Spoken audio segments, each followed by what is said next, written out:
Lesson 13.2, Task 1. Investigate arithmetic sequences.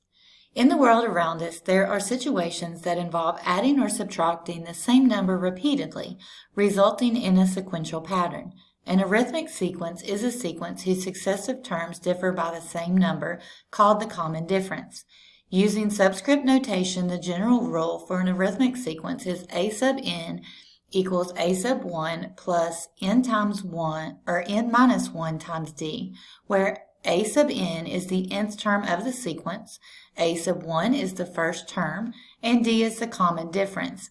Using function notation, the general rule is written as a of n equals a of 1 plus n minus 1 times d, where a of n is your nth term, a of 1 is the first term, and d is again the common difference.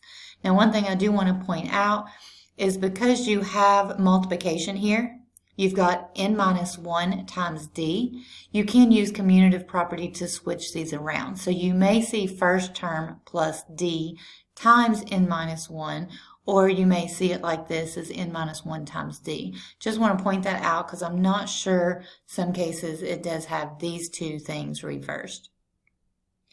All right, some plastic chairs are designed to be stackable. After the first chair in the stack, each additional chair adds the same amount of the overall height to the stack.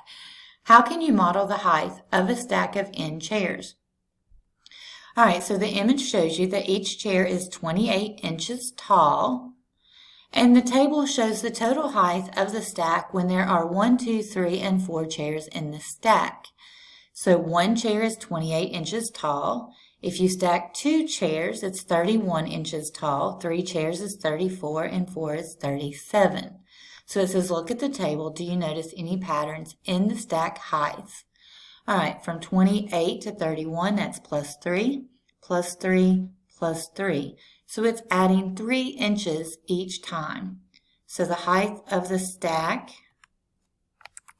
goes up by 3 inches for each additional chair.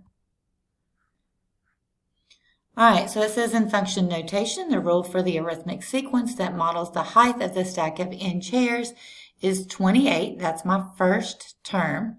And then 3 is my common difference. So this is your formula or your rule per se. So in general, what are the domain and the range of a sub n? All right, the domain is the number of chairs, so it would be your natural numbers. It can't be real numbers because that includes negatives, and you're not going to have a negative number of chairs. And integers includes fractions, and you're not going to have fractions either. So natural numbers is the only one that will work for the domain, which is your number of chairs. The range is going to be your 28, 31, 34, so on. All right, so it says in the real world, why might the domain and range be restricted? Give an example of what restrictions might be. All right, so the domain is the number of chairs. So a restriction may be how many chairs you can stack, how many times you can reach the height. It may be restricted because of the height of the room, because you can't stack chairs higher than whatever the height of the room is. So there will be restrictions for a real life situation. All right, so it gives you a graph here, and it says number of chairs, and it says height in inches. And you can see here 1 in 28, 2 in 31, all the way up to 10 chairs is 55 inches tall. All right, so let's see. The graph of the function models the arithmetic sequence. A of n equals 28 plus n minus 1 times 3. How are the domain and range of the sequence apparent in the graph? So the first coordinate represents 1, 2, 3, 4 through 10. So that represents your domain. And the second coordinate represents your range. Okay, and remember, anytime you have a graph like this, your domain comes from your horizontal and your range comes from your vertical axis. All right, so it says, imagine drawing a line through the points on the graph. What key feature of the sequence does the slope of the line model? All right, so it does model a linear equation, although it's discrete, which means the points are not connected because you're not going to have something between 1 and 2 chairs. But it does go up 3 over 1, up 3 over 1, up 3 over 1 each time. So your common difference does model your slope here. It says what type of function is modeled by the arithmetic sequence? A discrete, we did say it was a line, so that is a linear function. A line is always linear. All right, that's all for task 1. If you have any questions, let me know. Lesson 13.2, task 2. Determine a term in an arithmetic sequence. If you know that a sequence is arithmetic and you can determine both its first term and the common difference, you can determine the value of any term in the sequence. All right, so in the table, we're given the first 4. So we're given 1, 2, 3, 4 for n, and a of n is -6, -1, 4, and 9.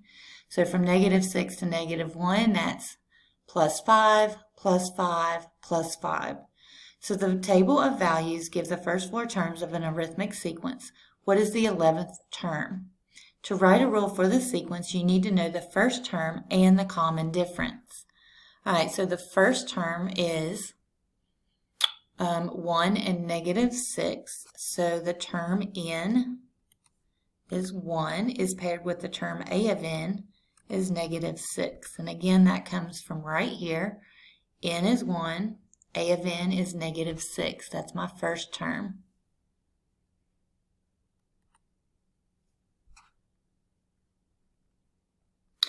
How do you determine the common difference of the sequence? Well, you just look for a pattern. So we looked for a pattern, and I can just see that I get to go from here to here. I'm going to add 5, and add 5. So it says you also can subtract -6 from -1, which is your second number, and that's going to equal +5. So -1 minus a -6 is actually +6. So when it says subtract -6 from -1, you would write that as -1 minus -6. The minus negative would become +6, and that equals 5. Oh yeah, it has it right here. All right, how can you verify that the difference is correct? Well, you can check the table and make sure that it works between more than just the first 2. So this is +5, but if you look, it goes +5 and +5. So you just look at more terms in your sequence to make sure that is correct. All right, so it says use the first term and the common difference. The general rule using subscript notation for the arithmetic sequence is a sub n equals -6 plus parentheses n minus 1 times 5. All right, how would you write the rule in function notation? Well, the only difference would be instead of a sub n, this would be a of n. So it'd be a of n equals -6 plus n minus 1 times 5. Or again, I could put the 5 in front of the n minus 1. All right, use the rule to determine the 11th term of the sequence. Okay, so if I put 11 in here, I'm going to do 11 minus 1, which is 10.